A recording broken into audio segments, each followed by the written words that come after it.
Welcome back to the Purple Political Breakdown. How's it going? How's your day been? And today I'm going to be reacting to a video where Destiny and a couple other people are talking on a podcast.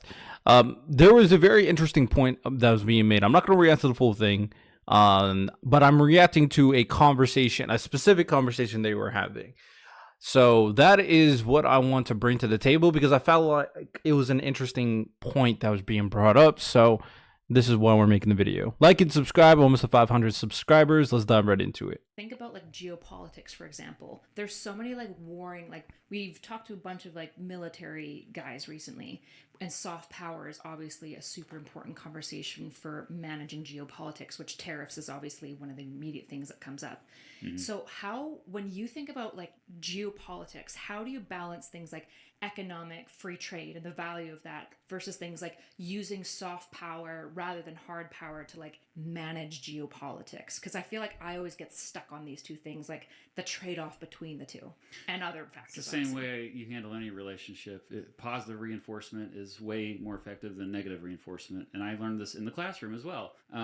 Kids are much more likely to respond to incentives versus punishment. So I think with countries, if you're talking about soft power, you need to talk about like, how am I going to bribe them? That's always should be the conversation. Because if you're just going to be like, how am I going to, send weapons to bomb them? That's not as productive, I don't think.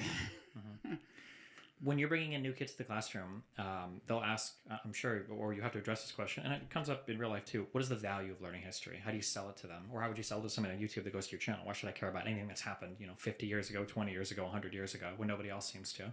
It's about the survival of our species. That's why everything comes down to survival and reproduction. I don't know. We don't like to think about it like that, but So that is something I've said before. I feel like I might have said on the podcast, but I know people don't want to think about that. I mean, maybe if you're religious, you don't think like that, but at the end of the day, at the end of the day, everything should coincide with the growth of the human species, right?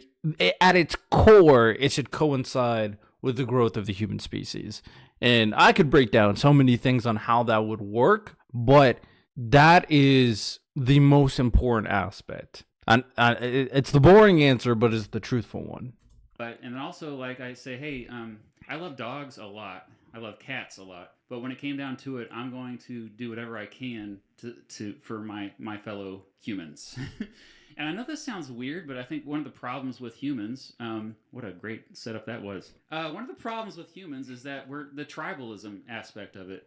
Because if you notice, like the comment sections of videos, whenever you see an interaction between a wild animal and a human being, often the commenters, which are humans, I assume, are defending the wild animal. That to me is the root of many of our problems as a society. We turn against each other so quickly. And so what history is we're learning about how we've cooperated, but also the conflicts. And that's why it's kind of overrated what you learn, specifically as far as what stories you tell. But I think the lessons that you learn from those stories is the most important part. I very much agree. It's so interesting how that takes place, and it's a certain level of not having the ability to self-reflect what you are and what you mean that a lot of people just don't have the capacity for, and they can immediately see like something that is like an innocent animal, for example, or something that is far weaker, more frail than what they are, and immediately see a sense of, or immediately gain a sense of not responsibility, but a sense of like sympathy, to empathy. I was confused the two, for the thing that is getting harmed or getting damaged or needs to be taken care of. You're already kind of looking at it, not necessarily better than you or on equal terms, but something that needs you, that is lower than you, but that gives you self-assurance. But you don't know why. People feel without knowing why they feel. Okay, so the feeling is something that is easy to understand because it's something that is automatically and instinctual. So once you attach an emotion to these things and people are not able to self-reflect on their own standing in the world and the universe, but have all the time in the world to think about all these different aspects, all these different concepts, and all that tends to put people in a situation where they diminish the value of being human for not only themselves, but also knowing that other humans exist for those humans as well. So that's like the unfortunate part about it, is that the more and more people have the ability to understand, they don't truly understand, if that makes sense. So I'm gonna put that out there. I'm not gonna go to a huge tangent. I know I have my niche on, like, I'm American political history is what I teach, and mostly it's like presidential or like Congress or Supreme Court. But I can choose to tell stories that have lessons that are universal that will benefit the survival of our species. That's typically what I always have in mind before I even choose a topic for a video. Given what's going on with Trump now, and the fact that I think he just caught a conviction on 30 some felony charges, and then he's got however many more he's facing, do you think there are any historically relevant things that people could be aware of that would give them some kind of insight or understanding of what's happening now and how that might fit into any prior political historical past in the United States?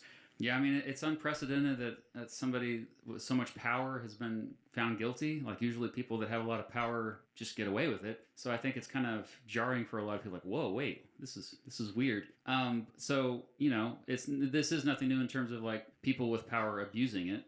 But I think as far as parallels to, as far as like how many people don't care that he's broken the law, that is a new thing in American history, and it's kind of. So that is the kind of the ding ding. The reason why I'm reacting to this video, because that's such an interesting point. That this is such a new aspect of like human history to an extent, right? In American history, maybe we can give examples, but it seems like the notion for a long time, and what makes it confusing is that people are more aware, people are more understanding, people want to create a system that benefits the people. That's why all this populist rhetoric have been so powerful in the first place, right? So they want to be able to have a system that caters to their needs, but instead of creating a community for it, they put all their trust, their faith, all their allegiances towards one man to do it for them. And the interesting part about it is the rhetoric that is spouted indicates that this man is supposed to be against the power. It's supposed to be against the corruption.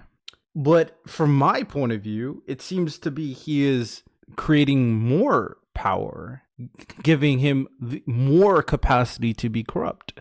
And people seem to be okay with it. Oh, he does something illegal. Oh, he shouldn't be charged, even though it's illegal. It's not that big of a deal. He's gained more power. Well, he's Donald Trump. He would fix the country. He deserves more power. It's kind of interesting how easily, even though people are more aware, but their awareness is being used against them.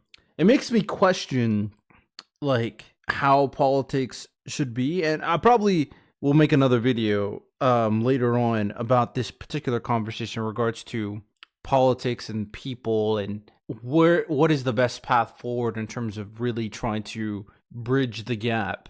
That'll be a conversation for another day, because I do like platforms like myself that is trying to attempt to bridge the gap, have conversations, and come up with solutions other than these childish debates. But my content is not going to be popular, right? The content that's going to be popular is the nonsense from the right and the left. So that's not what people want. What people want, the general populace, what they want, what they advocate, what they need in their blood, in their veins, is someone telling them what to do. Is someone telling them how to think. Is someone telling them what to believe. So I wonder if does that require an approach that is different from my own? Is bridging the gap not the answer? A lot of questions I have in general, but we'll continue.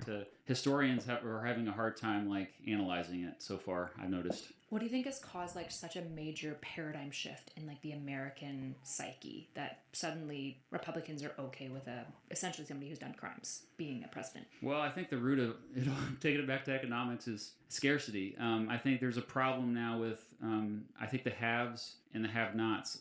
We've come to an impasse where now like the wealth disparity is so bad. It's you always have wealth disparity, you always have wealth inequality, but it's so extreme now, and also combined with the fact that people are more informed than they used to be, because it used to be like they didn't realize how screwed they were. Now everybody knows how screwed we are. True. So we're cynical against the entire system, and so then once pretty much everybody is jaded, right, around the entire world even.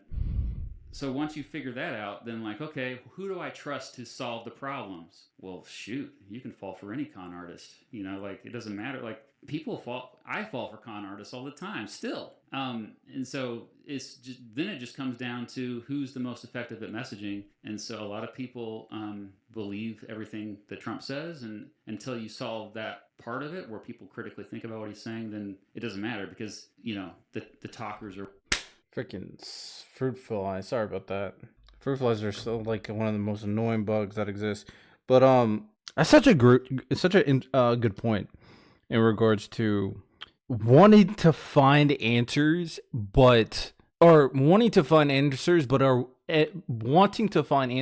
and are willing to accept the person who you think knows the answers, right? Because they sound good. We see that all the time. I mean, that is just normal every day. Everybody's looking for that person. Not everybody wants to go research and find everything themselves. No, they just want someone to tell them the answers. And now, because the internet can kind of propagate information so much so that it's easier for people to find the people to tell them the answers than for them to find the answers themselves. So, yeah, that's such a great point. How dangerous is that in regards to politics? That's another question I'm going to ask myself, though. That is definitely another question I have to ask myself. And also knowing, like, yeah, I hate the wealth disparity. I think we definitely need to check that, like, a lot. I really wish we cared about that more than cared about some of the stuff we do care about. But it's like people who are now figuring out, like, how bad things are for them as individuals also don't have the context to know how good of the situation they are compared to how bad it was, because they're now figuring out they are in a bad situation, and they can't really envision what a better situation would be. They only can idealistically form a paradise of a good situation, or compare themselves to people in a good situation. So these are very, very interesting things to consider. They're winning. That's why, like with you, Destiny, like how does it feel having so much power? Like you ever really think about how you have the power to not only change people's minds, but change powerful people's minds? You ever really think about? I don't know how many powerful people are listening to me yet, but I think they are. I mean, you think about it, like you have an effect on public policy. I'm gonna stop it there. I'm not gonna react to I'm probably gonna watch the full thing on my own accord. Maybe while I'm working out or something like that, because that's what I like to do. But I wanted to react to that point because I found it very interesting. But let me know what y'all think. Of course, drop that in the comment section on your thoughts. Like and subscribe. Appreciate y'all. You have a good one. Take care and peace.